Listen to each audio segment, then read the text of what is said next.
What's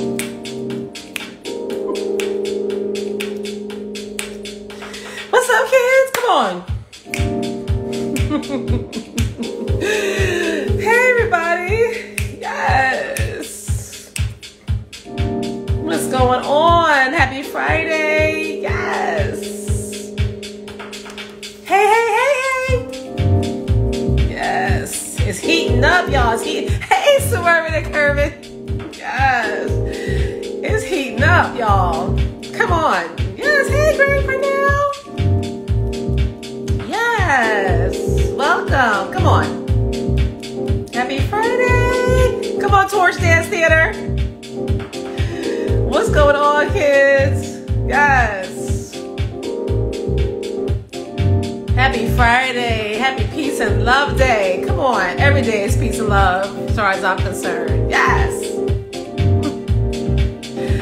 Welcome. Come on in. Yes.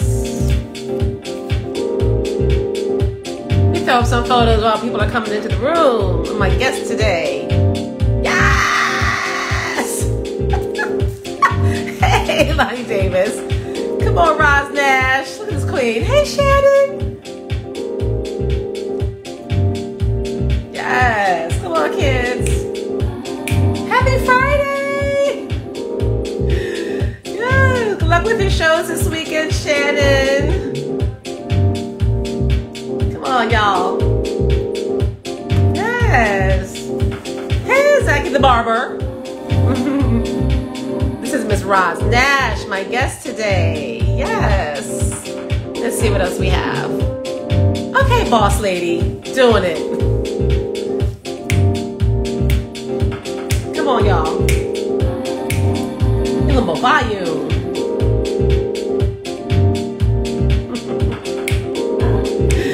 Yes. How you guys doing? Hey, Kate. Hey, your brother's in Philly tonight, I think. Yes. Yes. Yes. Yes. How are you guys? How are you guys? How are you guys? I'm so happy to be here with you today. I know, hey, Daru Jones. Yes, the great Daru Jones. As a lot of you know, I was away last week. And so 1 week ago today, I was sitting in sunny Aruba, and it was amazing. And it was a blessing to even be able to go away at all. And so, yeah, I was just having a wonderful time and meeting with some amazing people down there, and just, you know, having a moment to relax myself before, you know, our season kicks in and summer stage kicks off, where it's going to be nonstop. I mean, it already is, really. But just, yeah, so listen, I don't take this lightly. I know it's a blessing to be able to travel and take a vacation and any of that stuff. So I feel very thankful and fortunate that I got a chance to get some mental rest before coming back to New York. And just want to put out there, you know, New York is on one right now. So I'm not trying to scare anybody from coming to New York, because New York is a great city. It's a beautiful city full of great people. But it's going through a particular moment right now of just, I'm just going to say, there's a lot of mental health issues on these streets, in our subways, just around. So I had an experience 2 days ago, just going to my gym in broad daylight, and he was clearly homeless. I mean, this guy was just tattered clothing, disheveled, you know, dirty, whatever. And he started following me down the street, and it got, you know, a little brisk. And so I had to duck into a supermarket and enlisted the help of the security guard. And what I could get out in time before the man followed me into the store was, please help me, he's following me. And so the security guard blocked him at the door from getting in, and he was trying to get in. He's looking at me from, you know, on the side of the security guard, and the security guard was like, hey man, you can't come in here unless you're buying something. All that to say, it was super unnerving, and I am very aware and alert, which is why I was able to feel the shift in this guy's walking pattern and directional as he had it right for me. And so, you know, I'm okay, but this is a lot going on these streets. So just PSA, putting it out there, you know, try to avoid wearing headphones. I know you like to block out the noise of New York City, but right now, just stay aware, travel with somebody if you can. You know, it's just a lot going on in these streets right now, but it's still a wonderful city and I love it. It's lit right now in my neighborhood. So you might hear some bachata throughout this interview today because they're having a full-on party outside. It's 72 degrees in New York right now and I'm about to get out there myself. But in any case, that's all I wanted to say and hope you guys are doing good. It's almost spring. The days are getting longer. It's amazing. And I hope you guys are feeling, you know, healthy and whole wherever you are watching this from. And so I just want to throw up some more photos of my friend today, Miss Rozz Nash, who is coming in from West Coast. Come on now. So I had known Rozz for years and we have just, you know, orbited around each other on the scene. An amazing woman, diva, licious, boss lady, friend. And so this is my guest today and I'm really excited and honored that she is taking the time. And she's actually going to be here in New York in a few days and we are going to get to see each other in person. But in the meantime, we're talking now. So Rozz Nash is a musician, vocalist, composer, choreographer, a theater director, and has been a teaching artist in New York City and the San Francisco Bay Area public and private schools for over 25 years. She served as the founding director of performing and visual arts at Roses and Concrete Community School for 4 years.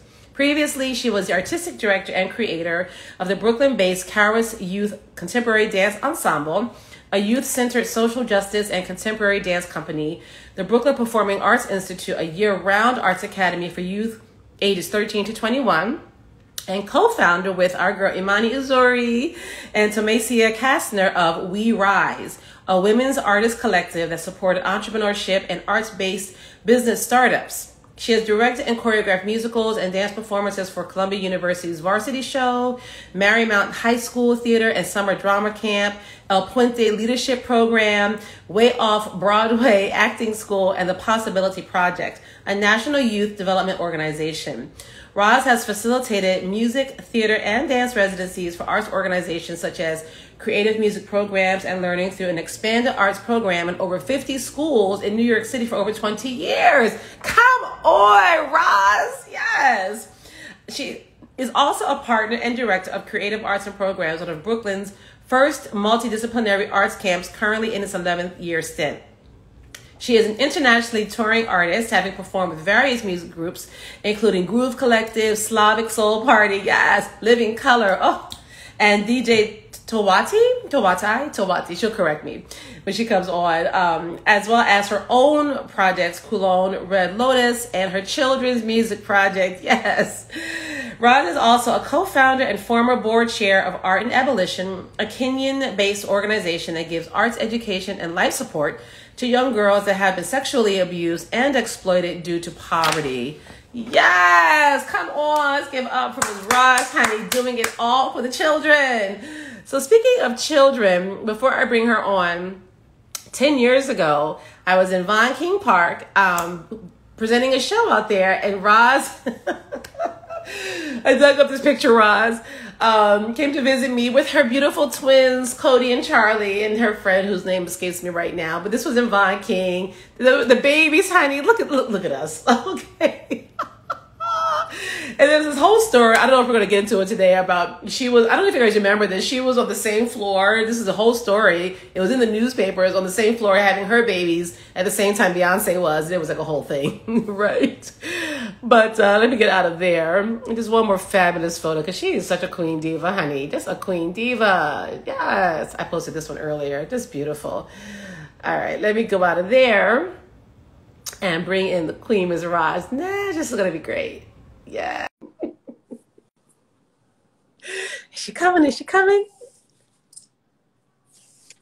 Oh my God!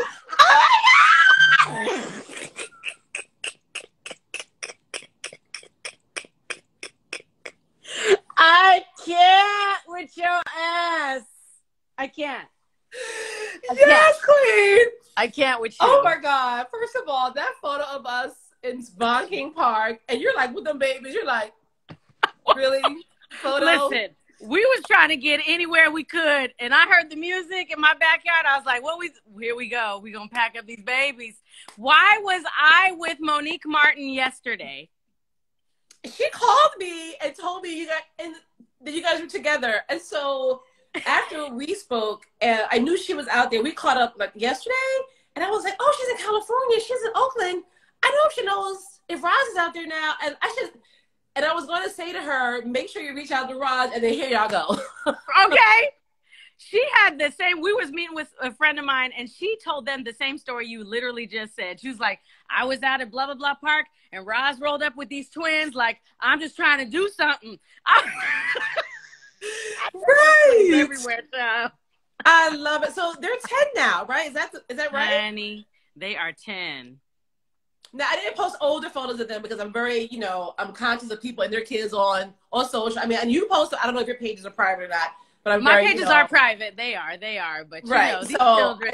They're little in that picture, so nobody would know what they look like now, but they are gorgeous and fabulous. And how are they? They're dope. They're little budding filmmakers and animators. That's their whole track is making films. I'm like, do it. Much so that I'm actually going to move to LA in a year and a half so that they can be around the film industry.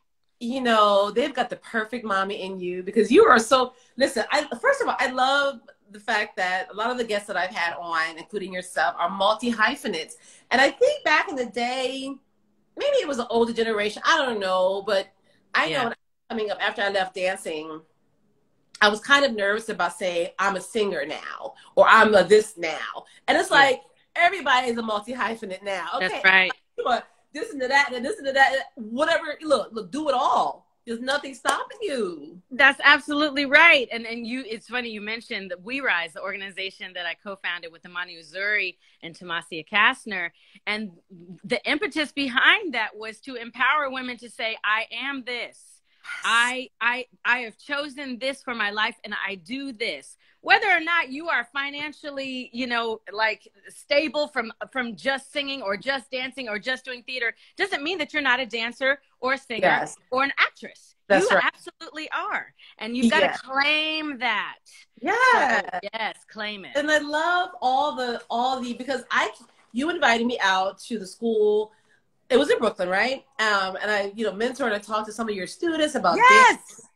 You remember that? Life and dance, all of these things. But I just didn't realize all of the programs you have been a part of with the youth leadership programs, everything else. And I'm finding myself now being asked to mentor a lot of young artists, curators. And it's an exchange and it's enriching. I'm learning things. I had a conversation today because I'm part of WOCA, Women of Color in the Arts. I'm part of their mentorship program. And I'm telling you, I learned more from her. I'm like, well, I'm just sitting there taking notes, like. For real. Because this generation, they're about it. This generation, they don't need us to be telling them nothing. So I was doing this interview with another woman the other day. She was like, what would you tell the youth of today? I was like, nothing. There ain't nothing I got to tell them. Yeah. They got this. They got this. They really do. So first of all, listen. Glasses. Yes, glasses. I decided not to be in denial anymore because I was. Yeah. Facts. I was like, I can see.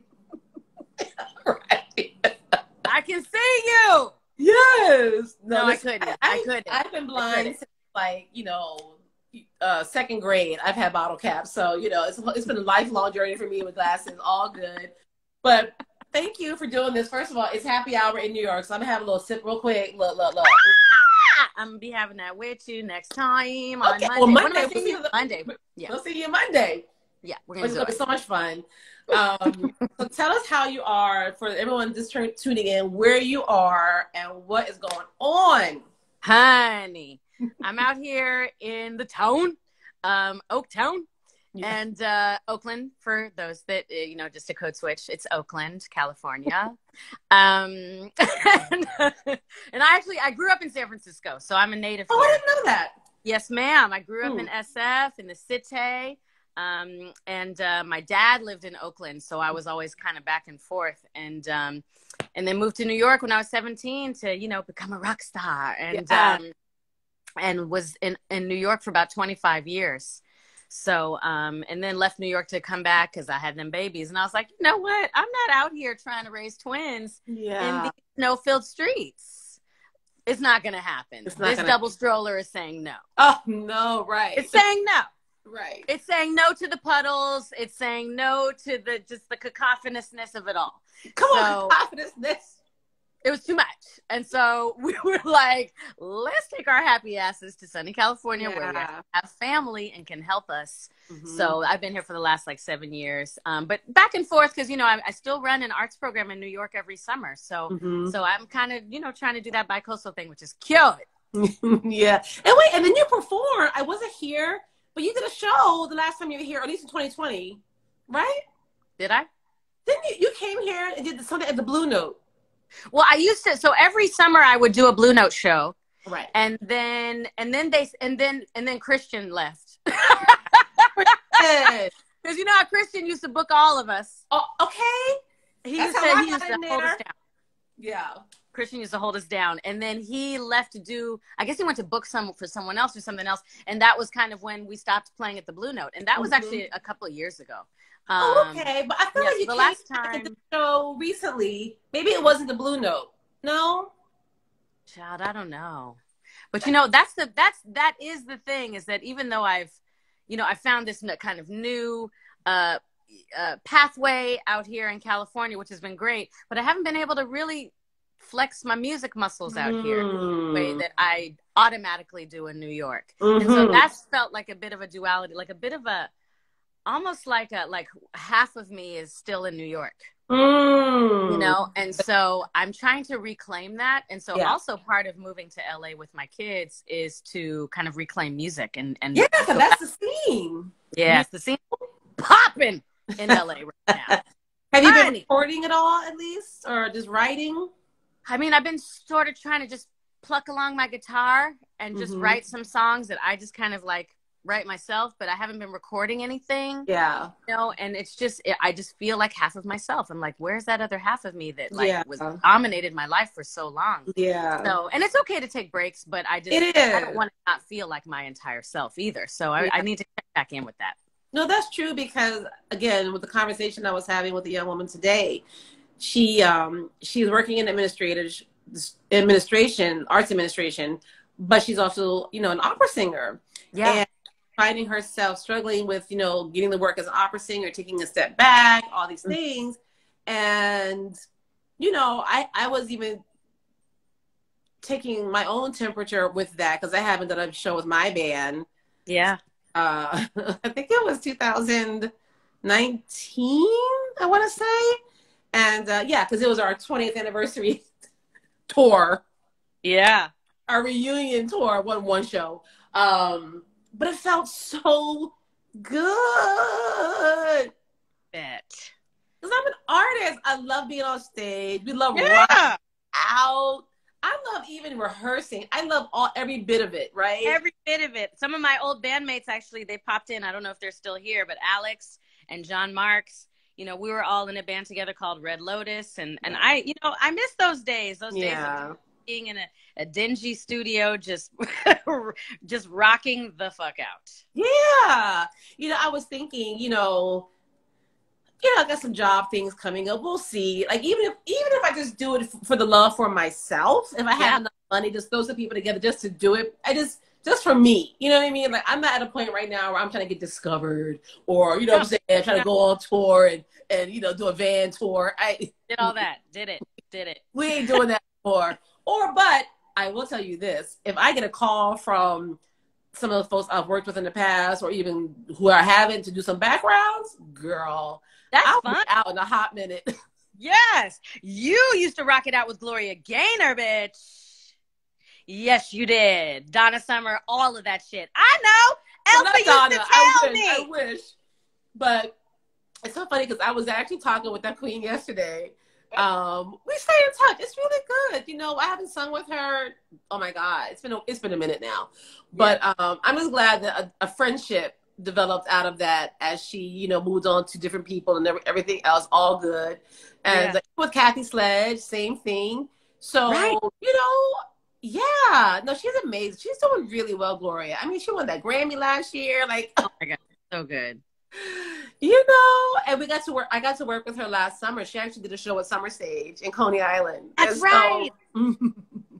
I saw that. And really great. So, yeah, so tell me, like, I mean, you have the babies, but there was a moment, because when you asked me what we were going to talk about, this being, excuse me, still Women's History Month, and my whole thing of women empowerment, resiliency, and, you know, knowing what I know about you and some of the things you've been through and gone through in relationships and all the above. But, I mean, you moved out there, and then there was a fire? Honey, my house burned down. Burned down? I remember that. To the ground. To the ground. Took my dogs, everything. It was 2018, worst year of my life. Because everything just blew up that year, including my house, but everything. It was a horrible year. You know, it was the year that I'd separated from my husband. I mean, there's so many things happened that year that I don't even remember. But yeah, the house burned down on my birthday, and that was crazy. Right, it was right because you were apart. I just remember seeing pictures of you going to get ready for your birthday, and then like the next post was like, "Y'all, my house burned down." And we were like, "What?" Oh, yeah. So, and that's just been rebuilt now. My ex, he's been rebuilding it over the last 3 years since that happened, and it looks beautiful. You know, but it took 3 years. You know, just because of pandemic and, you know, just all the things that happen when you're trying to rebuild a home. But yeah, child, that was something else. But, you know, we've risen like the house as a phoenix out of the ashes, and we're going to be all right. Yeah, you have such, I mean, just from what I know of you in New York, but even just seeing what I see on social media, you have such a vast support network, you know, so crucial. Honey, everything. Especially when you have kids, even when you don't, but really when you have babies, you know, it's really crucial to have that network and that village. That doesn't sound corny, but it's what it is, though. That's absolutely true. And I think that's what was able to get us to, I mean, having twins in New York from the time they were born to the almost 3, you know, I had my students were always around. I think one of my students just hopped on. You know, students would come over and stay overnight and just help me with the night feedings. And I mean, I had a whole group of people that were just there every day, just checking in and making sure these twins were all right, you know. And you know, twins, child, you know. do twins run in your family or your husband's I manifested that shit. I prayed on it. I said, my black ass is about to have twins. This was before I even met Neil. I said, I am a twin mom. Universe. In case and out they came. Child, they're so beautiful. They look like they're really funny. Are they funny? They're funny. They're funny. Hilarious. I mean, how could they not be? I mean, just they do all the things. They are the most. And child, they are funny as fuck. Yeah. Them too. Yeah, they're gonna be making some hilarious movies. I already know. Right. That's awesome. So tell me about the space you're working in now. The picture that I posted, I think Monique came to visit it or see this. Tell us about what you're working on now. What's going on, girl? Yeah, babe. Well, you know, when I moved over here, you know, I was working as a performing and visual arts director of a school, Roses in Concrete, which is a dope social justice school that we all kind of started together out here. So that was a huge undertaking, and I learned a lot. And then out of doing that, out of integrating arts education into a school, the school day, not just, you know, because I find that arts education is often something that's a bit, you know, it's like a second thought, or it's a kind of, or it's thought of as, you know, enrichment, but it's not, you know, in and of itself valued. And so I always advocate when I'm working with schools, like, integrate this into your school day. Your babies need to sing and dance and during the day. That there are ways, there are so many ways of communicating oneself and expressing oneself. And when we have one sort of lateral way of teaching, that's how we lose kids. through the cracks. And so when a child finds that they can express themselves through another medium or another discipline, that empowers them to know that they actually can do it, and that they actually have a voice, and that their voice matters. And once they find that out, then they start to translate that through all other areas of their lives. And that's what we do. So I'm real passionate about that. And so I was able to kind of scale from that one school to, you know, the first year we scaled to like 3 schools, and the next year 5, and then 10, and now we're in 16 schools. Come on, honey, we're serving over 4,000 children. Oh, Rozz, that's awesome. We out here. Baby. Because I get to employ people like myself. I get to employ artists to teach their craft. Yes. And hand down the torch to the next generation. You know? Yeah. So, and who doesn't love to do that? You know, so that's been well, you'd be surprised. Yeah, you're right. You're right. There are still some people out there that just want to hold it all to themselves. And I'm like, what are you holding on to? What you holding on to? You can't take it with you. You're right. Right. I know. I love any chance, you know, I can get. I've done a couple of this, since even the year started, to go work with young people and students. I just worked with Isoda out in Jamaica, Queens a couple of weekends ago. That was great. And we're going nice. In 3 weeks. I think there's like some sort of competition now that they're doing, the dance students. And it was, you know, so I didn't teach the class because I haven't taught in forever. And even then, I was like teaching at the company level at Ailey. So I wasn't teaching kids, you know? Yeah. And so I took an assistant with me, Winston Dynamite, you know, and he taught the class, and he danced with Camille Brown. He's danced with like Paul, all these people. And so he was giving these kids, you know, some serious contemporary movements. And at first I was like, maybe go a little easier on them. Like, no, they can do it. Like, you're hilarious. Like, don't do all the things. Because, you know, I wasn't sure what they were used to. And she was like, the levels are mixed and da-da-da-da-da. And I could see for the majority of them, they just were a little thrown off because he was giving you the swaha. Oh, no, he was doing all the things. He was doing all the things. Yeah, slow down. Okay. But then I said, you know what? I'm going to see how they fight with it. I'm going to see how they fight with it. And they did. They hung in there. They laughed. They were biting their nails, and they hung in there. And then we sat them down at the end, and we, you know, gave them some, you know, Q&A talk. Not even Q&A. We just had a conversation about what they thought about it. And a lot of them were like, you know, it was hard, but, you know, I felt good. Like, I felt like we asked them for that. What do you feel right now in this moment? Give me that one word. This one girl was like, I feel strong. I was like, okay. They were worn out. I love it.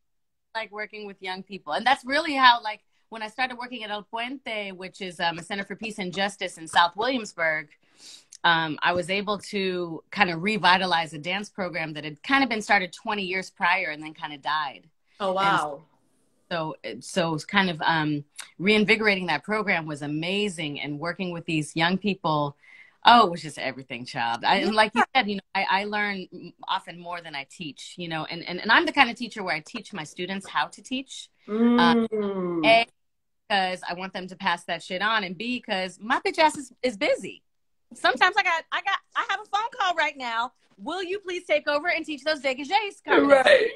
Y'all should know it by now. Yeah.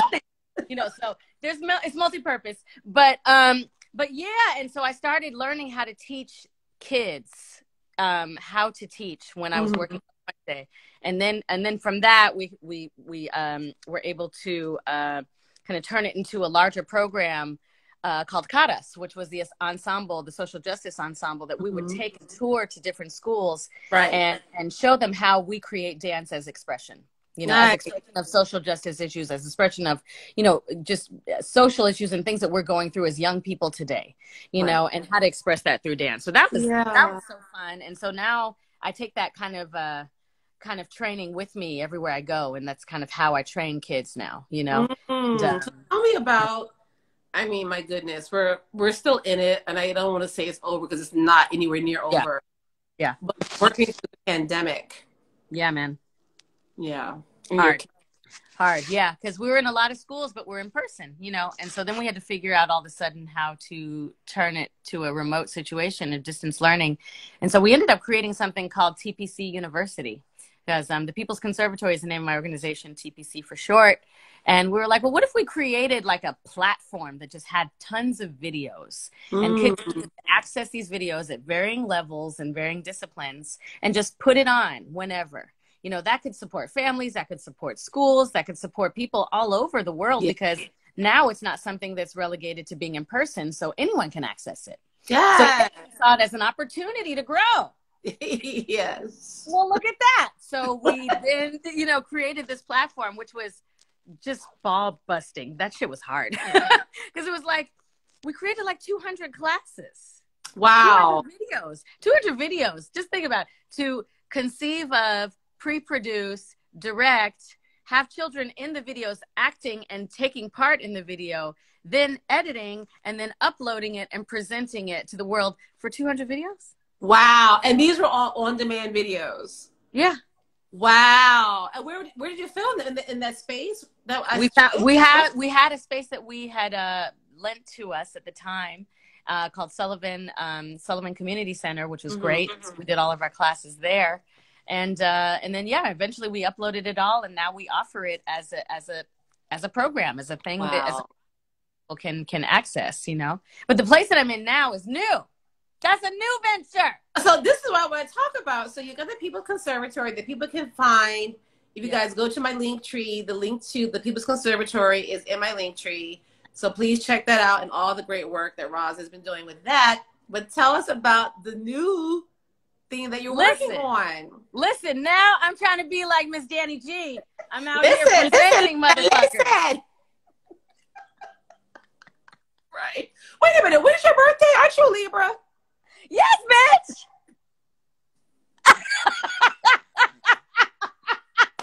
When's your birthday? September 24th. That's right. I'm October 8th. I knew that. I was like, she's a Libra. That's right. Anyway, that's right. Yes. There's a whole bunch of us. Yes, there is. And we be out here doing it. Just organized, multitasking, energetic. So yeah, so tell me about the new adventure. Yes, ma'am. It's called Agency Oakland, and I started it with a homie of mine who is also really immersed in the art scene here in Oakland. His name is Hassan Jethmal. He runs Good Mother Gallery and Endeavors Oakland, these other programs. And we met around, I put on a show called Cola, which is an African sort of diasporic version of the Nutcracker. And it was a huge show that we put on with like 60 artists helped me to create this show. Nice. Over 150 kids were in the show. It was massive. It was crazy. But it was fucking phenomenal. And then it was like, you know, the month before the fucking pandemic.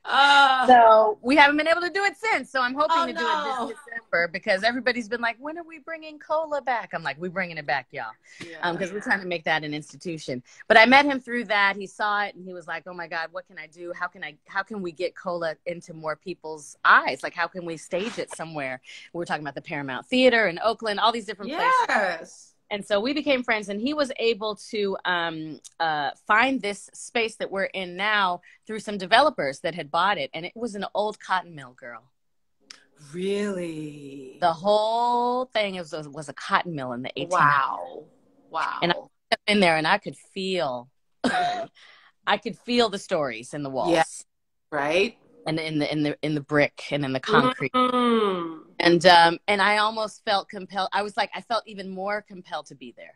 Yeah. Because I'm like, oh, so this is ours. We're supposed to claim this and give it a new narrative. Yeah. And give it back to people. That's what this is supposed to be. Yeah. So he and I kind of went in really mission based, like this needs to be a community space. Yes. And that's what we've been sort of erecting, and you know, it's self-funded, so you know, it's slow going, but we started with events immediately. We're just like, listen, be an empty shell, I'll make it beautiful. I don't care. So what kind of events have you been able to have in there? Child, we've been doing all the things. We've had Malanga Dance Center is the big dance center here in Oakland. Okay. And they came out and did a whole bunch of performances in our space because Malanga was not available during the pandemic, and we were. Yeah. And so we were like, come over here, you know. So that we had Oakland Ballet come a couple weeks ago. They want to do a whole series with us there. So I'm about to try to. I'm gonna try to build out a sprung floor for dance rehearsals as well as a stage, because I'm like, you know what, we could be the next venue for dancers. That's why I'm coming out to talk to your ass, so you can send people West Coast. Let's we can do be it. A possible, Listen, you know, place for them in the West Coast. Listen, I'm really trying to, you know, I might be, you know, look. I am trying to make that happen in a couple of spaces, and I'm glad that there's a person I'm talking to down in Aruba, where I just was. They have a beautiful center, but the stage is hard as I don't know what. I'm like, kids gonna be over here busting up dishes. I can't have that. And I said to her, I said, oh, the floor isn't sprung. And she didn't know what I meant. I was just like, but that's okay. That's okay. No, they're not for not. Yeah. And luckily, my friend Robin, who lives down there and has done some work there, she's a former dancer. Well, still dancing. I shouldn't say former, still dancing. But she works in production and staging and theatrics. And so she's going to help her, like, you know, get a different kind of wood in there as they refurbish theater, because that's important. A lot of people don't know about that. A lot of people don't know. And I was so excited when Oakland Ballet came, because they said they might be able to help us, like, finance it. Yes, girl, come on. So that's cute. And that's just some of what we've been doing. We've been doing, like, album release parties, concerts, you know, straight up raves. Raves are back, bitch. Everybody trying to rave. Y'all understand this woman is crazy. I love her. So everybody trying to rave. These old niggas is walking up like, can we get those? I'm like, well, if you got the money to rent it out, go on and rave your old ass. Go on and do it. Y'all, I'm here for it. So wait, so there's a whole sound system in there already, or you bring it in? Massive sound system. Okay. So these brothers came by a couple months ago and found out about the space, because it's all been word of mouth. And they were like, wow, what y'all got up in here? And, you know, it's a 10,000 square foot warehouse space, which is not easy to come by in the area, especially seeing two people of color. Right. She froze. Are you there? They were like, oh, there you go. Y'all could house froze for a second. Okay. We were like, yeah, that sounds cute. Yeah. We'll take it. Yes. So there's been a lot. And there's bathroom facilities, like that's all a thing. There's space in there. Not enough, but the next goal is to build out ADA bathrooms, because that's going to enable us to do bigger things. And right now we can't hold more than a few hundred people, so we need better bathrooms so that we can hold, you know, close to 1,000, which is what we can. Yes. Yeah. And for dance performances, I mean, the thinking is to like black box and then like trick it out with seating. Exactly. That's what we do. We just got donated massive black curtains that are beautiful, so we can literally create a black box within our space. Okay. Girl, say the word. Say the word. I'll send you some people. We love.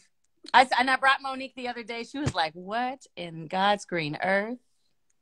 Her wheels were turning. You know Monique. Her head, she was like, and that's her home. That's her home city too. Come on.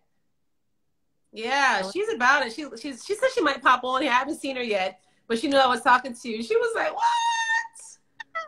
That's my girl. I know. I miss working with her at Summer Stage so much, but you know, she's look, she's doing her thing. I miss her programming, her character. We unfortunately, with the pandemic and other budget cuts, we've had to cut a lot of our youth programming, which is bad, because she used to book me. That's how I met her. Was she booked my children's music project, which was called the Rozz Val Show, and we do these massive concerts, like it was like 1,000 kids. I was like, this is not a joke. No, I know, I miss it, and the only thing, I mean, close to it that we're doing anymore, because I started doing a youth matinee that would be, you know, a combination of all the intensives we were doing all summer long. But that had to be cut. And then, man. So we're working with a school in the Bronx Okay.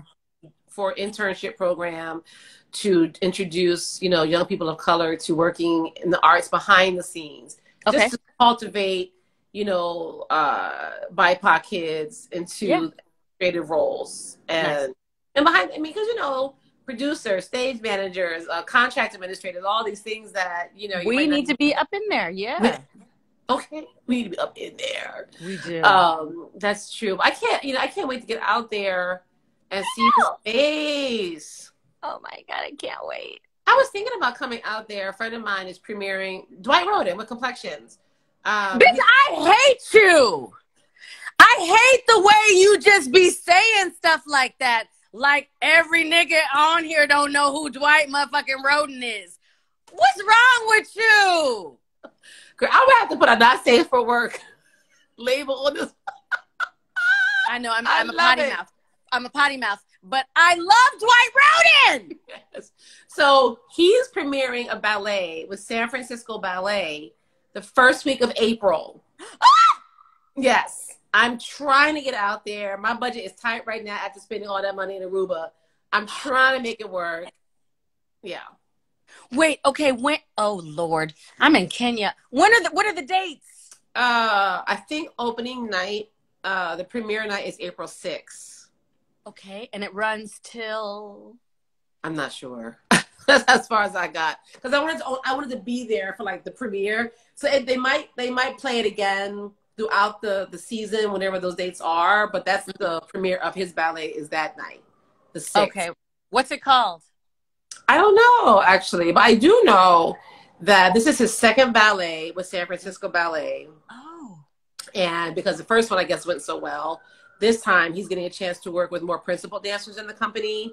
And one of those is that diva, oh my God, what's her name? Oh, anyway, it's eluding me right now because, you know, it was Friday. But Nikisha Fogo. Ooh, anyway, black girl. I sound like a black girl. She is everything. At SFB? That's amazing. Yeah. I think there's more than one. I don't know. Well, listen. That's recent, though. That's recent. Right. It's still a thing. You know, it's still a thing with this diversity stuff. Yeah. You know, but yeah, so if I do make it out there, if I can get some coins together, I'll let you know. Please let me know. I'm back on the 10th, and you can stay with me wherever all the things. So you're going to Kenya for your program, or just because? Yeah, for my program. So we started that program about a decade ago, and a lot of our girls were, you know, some of our girls were as young as 7. Love, these girls who were being sex trafficked were smaller than my babies. Oh no! And stories I can't even tell you would break your damn heart. And so, but since then, since they've been in our program, they've been in school. We put them in Kenya. Oftentimes, the only way to really get your kid educated is actually boarding school. And they're pretty plentiful. It's not like an elite thing. It's just like, it's kind of like an only way you can actually school your kid thing. But it costs money. So we have sponsors for all of our girls, and a couple of our girls are graduating, and it's just like, it's the most beautiful thing in the world. And I just have to be there. Wow. Good for you. Good for them. Oh my God. It's amazing. I mean, these kids were living in the slums of Nairobi. No water, no running water, if you could just see the situation. So to see them just like, fully blossomed. Right. It's beautiful. So I'm going to go see them graduate and stuff. That's so beautiful. I mean, and that's why, like, again, I post my little vacation pictures and all these things. I take none of this for granted because I know what's out there and what people are really dealing with. Right. So I'm not here to be like, I don't have right. Shut it down. I got plenty. Take care of you too, and you need to celebrate you. And those are the ways in which I know you see my black ass. You know I'm out there. You saw me in Senegal last month. I'm not playing with nobody. I'm gonna go do me. Shoot. I wish somebody would take my phone. Someone take my phone. so to that point, during the pandemic, and congratulations on all that work, by the way. I think that's amazing. And however I can help any of these programs, just even the Show Up and Talk, or the ones in Brooklyn that are here, that are still going on, please let me know. I'd love to be Yes. But so during the pandemic, you had started, I think you started it up again, sort of like a little midnight.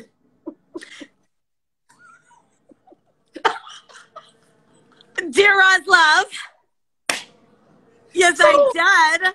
Right. So I mean, so what was going on with that, and what were you talking about, and what were you trying to, get across to the people about love and relationship? Oh, my light just went out. Okay, girl, look, DIY, girl, DIY. It's getting ready. Yeah. Right. We get sexy.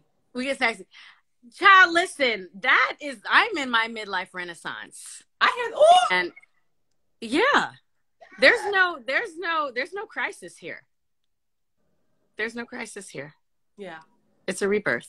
That's right. And so, and little beknownst to folks, us in our 40s, be careful. Be careful, because we're extra juicy.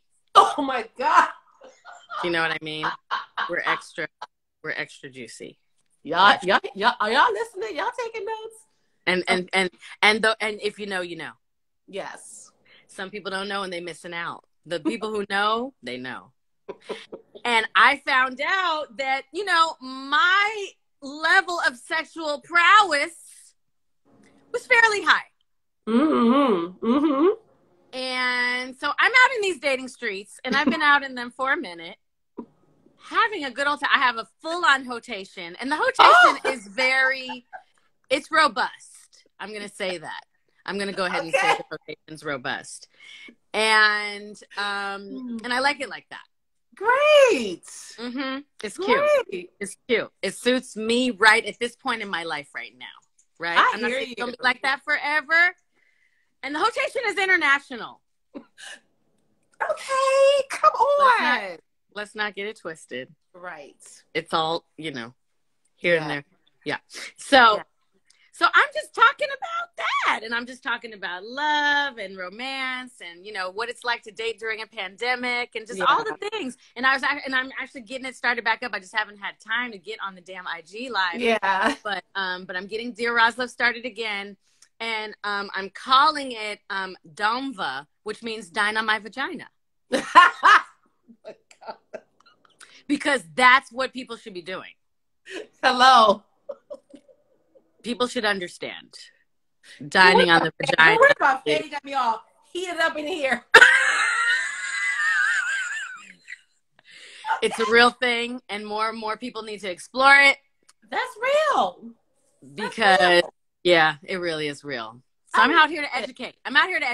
Okay, Danny? Yes. I'm out here to educate folks. I love it. And I love it. I mean, I don't know how long you and Neil were married for and how long you dated prior to that. 13 years. Wow. Yeah. And we're family. We are a legit, we are a unit. Even though we're not together, we are a unit. That's beautiful. As it should be. We always will be. Like when we're moving to LA, he's moving with us. We're all moving. Oh, beautiful. Yeah.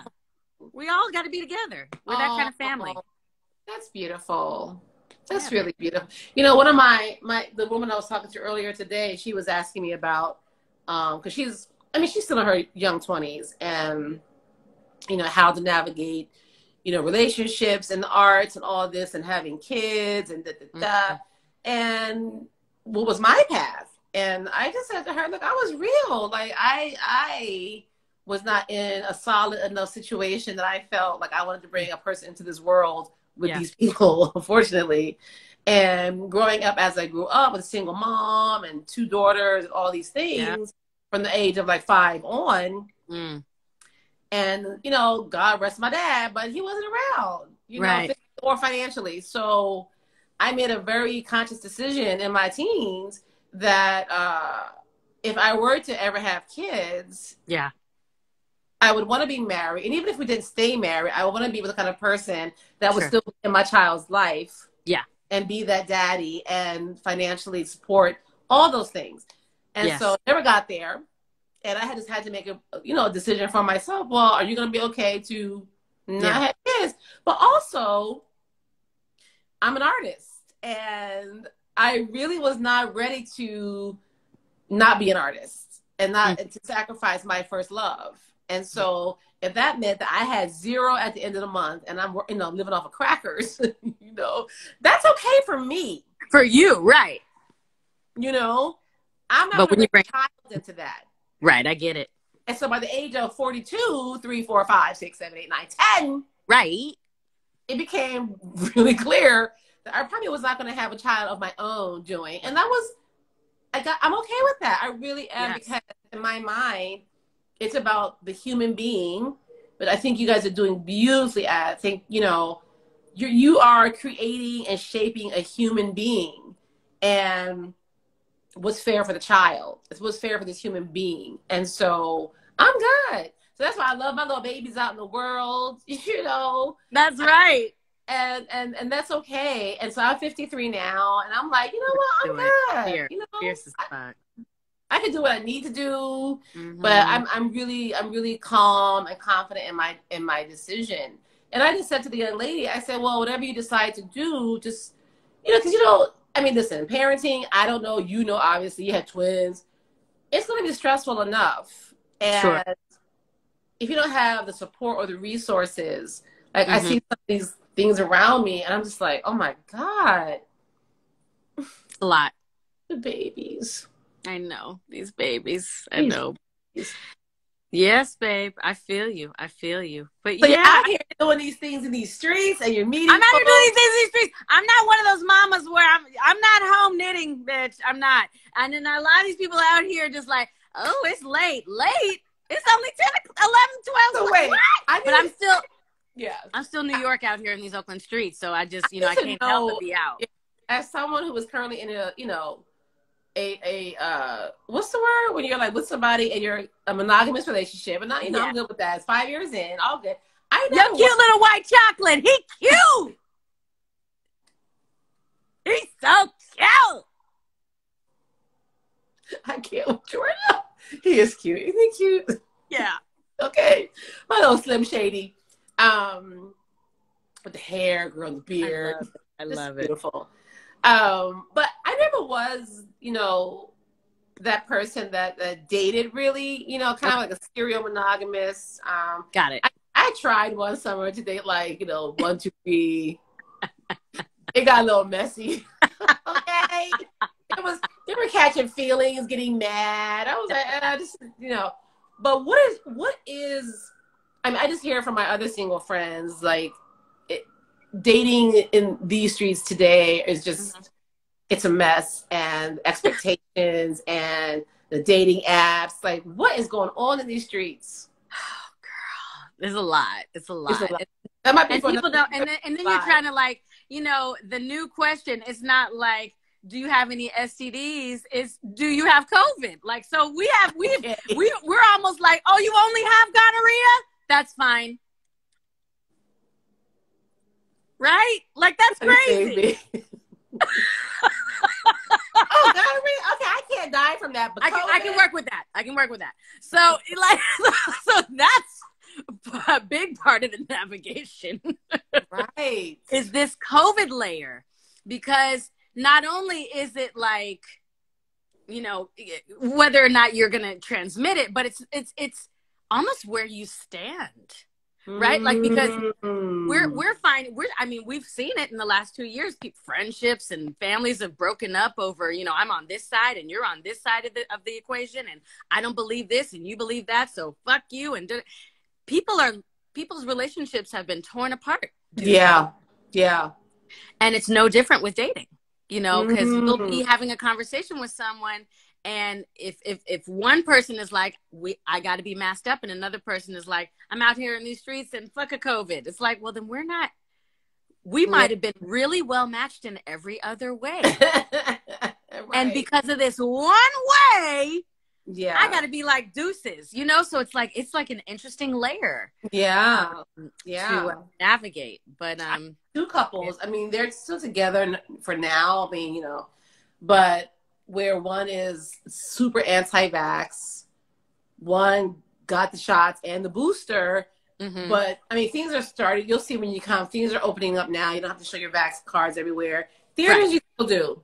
Yeah. Things like that. But most restaurants now are like, whatever. Yeah. But for the last year, they couldn't go anywhere together because he couldn't. Right. He's getting mad. Oh, yeah.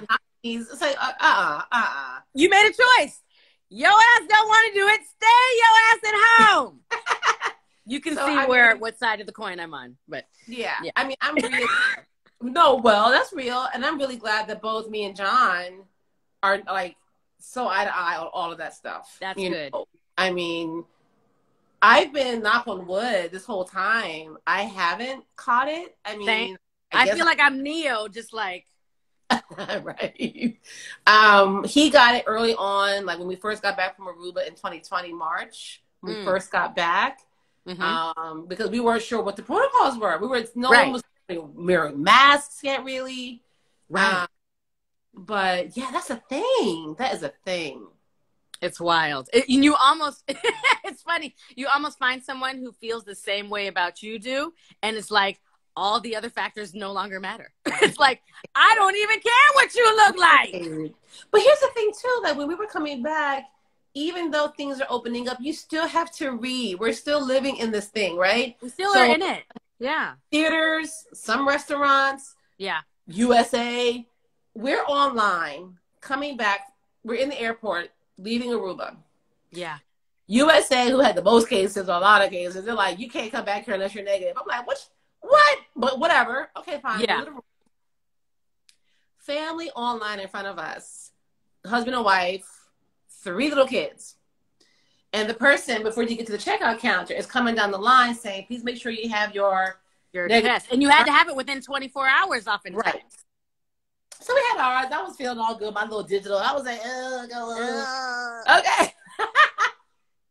And they were like, what are you talking about? Oh, and the woman said, do you have your proof of negative COVID or whatever? And they were like, oh, we didn't think we had to do that anymore. Oh, my God. And their flight was in 2 hours. So, the poor little kids were staring. They're like, Mommy, what's wrong? And it's like, And so, luckily, in the airport, of course, there's places where you can go to get a rapid test. And apparently, I think maybe something changed where you can get a rapid test result, and that's enough. I don't know, but I got my PCR because whatever. Yeah. But they had to step off the line, and they're going to woman. But it's like you clearly didn't read the whatever to get back into the city or the States. Yeah, didn't read the thing.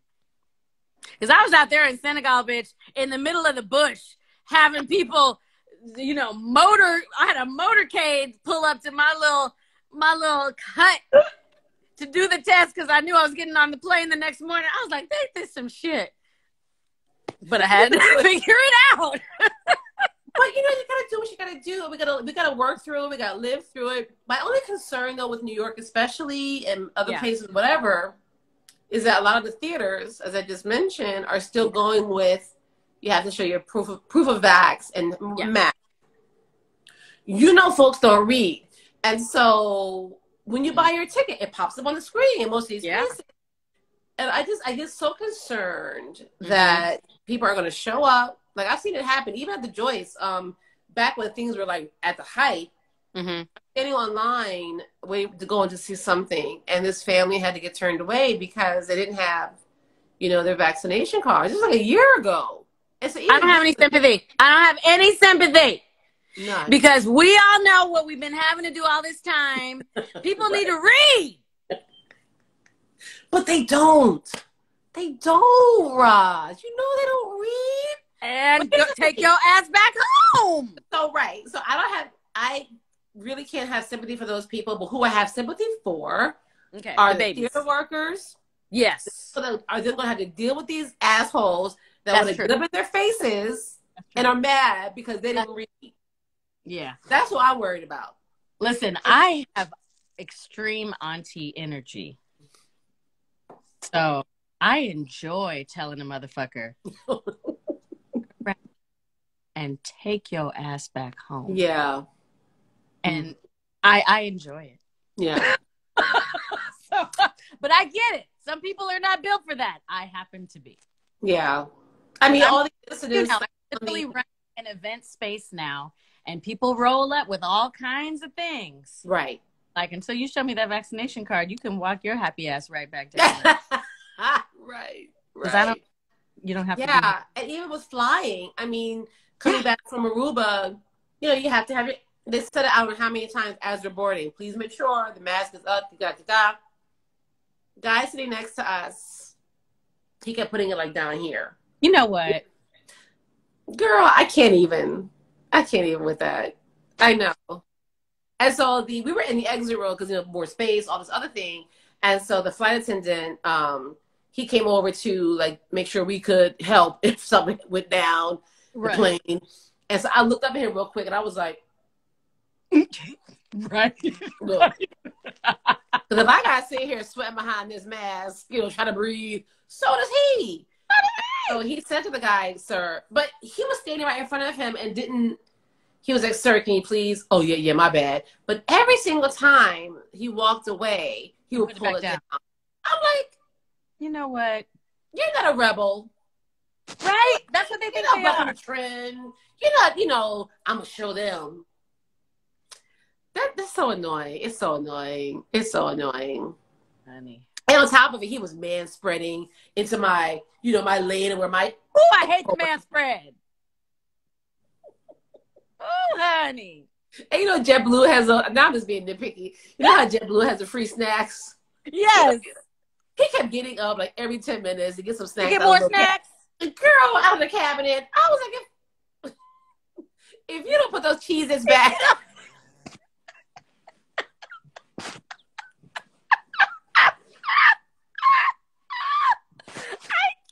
You don't need any more Cheez-Its. And put your mask up. Your quota is complete. I was so upset. But anyway, girl, I got all off topic. But so I'm sure folks understand what you're up to out in Oakland. People's Conservatory, the agency. Both of these links are in my link tree. Yay. Thank you. Check it out. I'm so hoping that we can try and do some work together some way, somehow. No, we're doing it. We're doing it. We're doing it. We're doing it. And I'm going to see you on Monday at Bocata. I got reservations.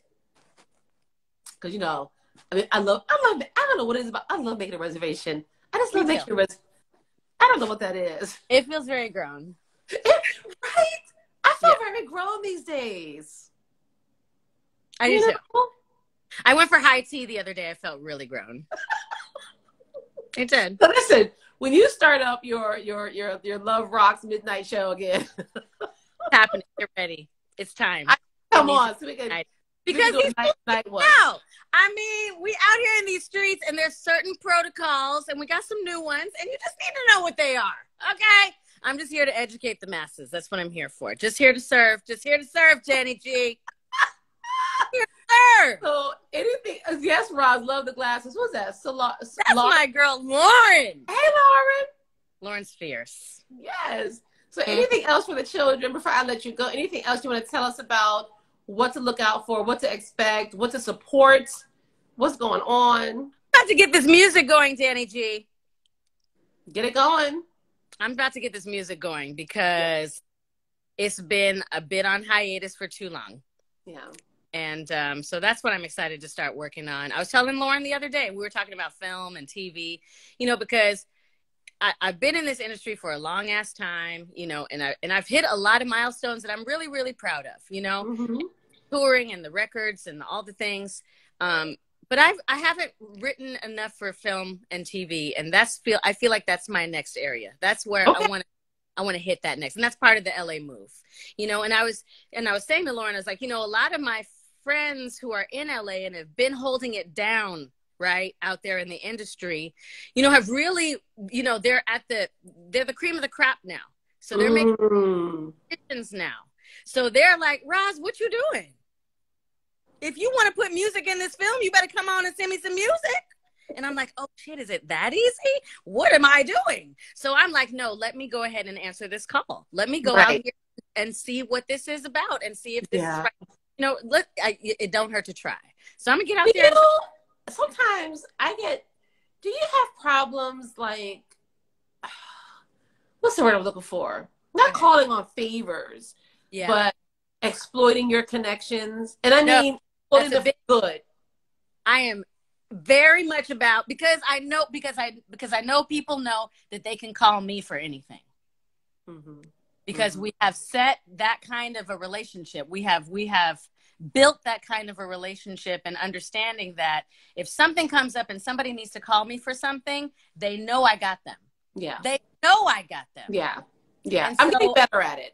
I'm getting better.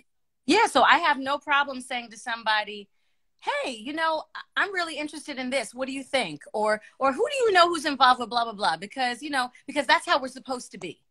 That's what community means. Right. We're supposed to support each other if we can, with whatever we can. And you don't know what that phone call is going to get that person to on the next day. You don't know what that email is going to get that person to. You don't know. Just do your little part. Yes. And something miraculous can come from that. But it doesn't happen if you don't ask. And that's what I know. That's what I know.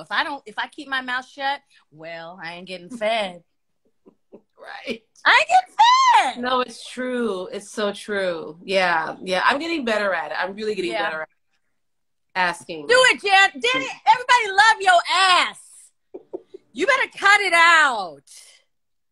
I know. Girl. I know. It's coming. Okay. I got things brewing. Okay, I can't wait. Right here, listen, it's almost a 2-year anniversary of me doing this from my living room, my little lab. I love it too. You have been with some amazing people on this. I love it. Your ideas. So my thing is, to your point, I need to, and it's coming, and Monique is a part of that. Actually, Monique was my very first guest. April 17 is a 2-year anniversue of my dannIGeeLive. And so she's trying to connect me with some people, because it's just me, myself, and I know. To broaden it, to maybe get it into a studio, like really interview some folks. Like my inspiration of the last couple of years has been that documentary. Because I didn't know about Ellis Hazlitt growing up, because his show. About who? Huh? Who? Ellis Hazlitt, who had that show Soul. I don't know it. Right. So they only aired it in New York. And so the documentary came out a few years ago. His niece put out a documentary called Mr. Soul. And this, brother who it only lasted a couple of years because they felt like it was too revolutionary, and they took it off the air.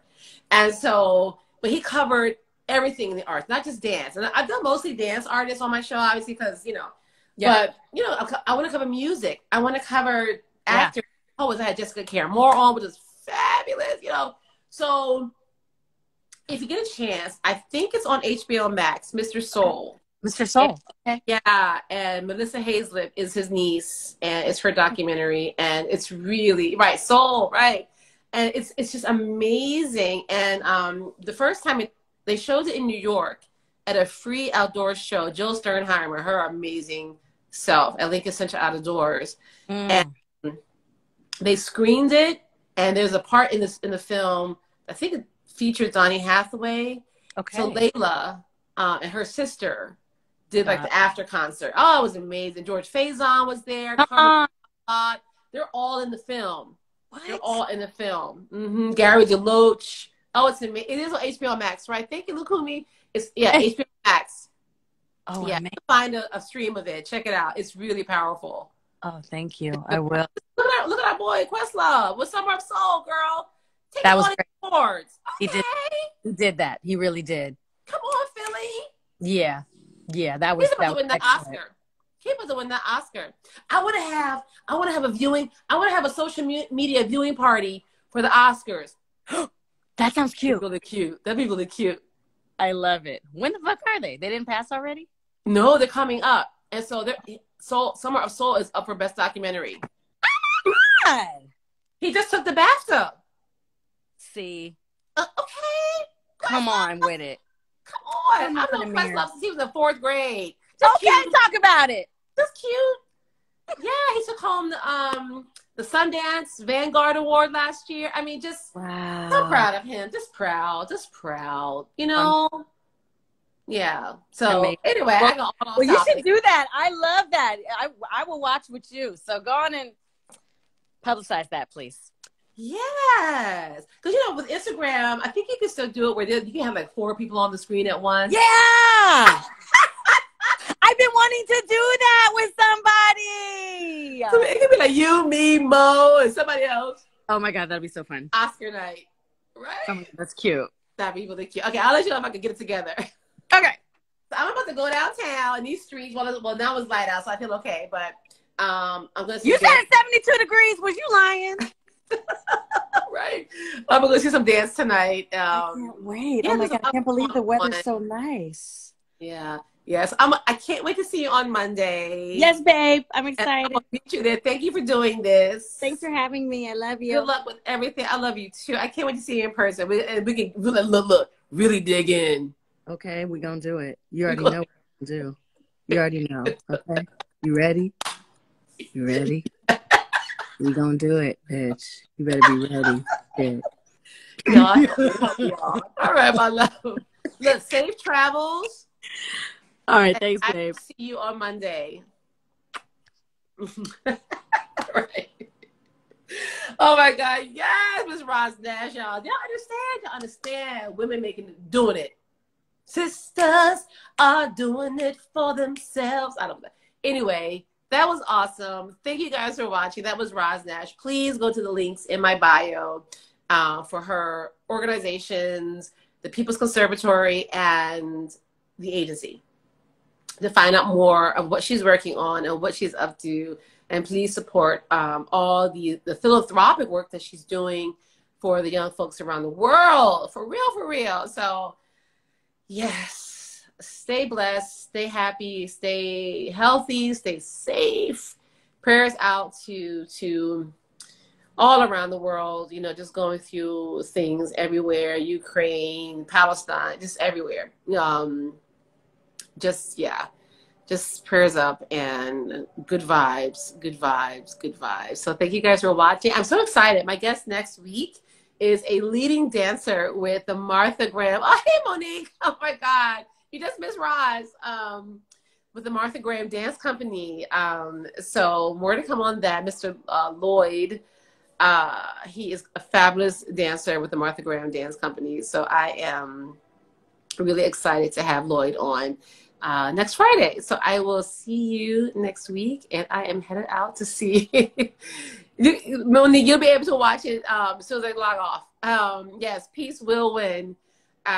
Yes, so you will be able to check in next week and stay safe, and thanks for watching.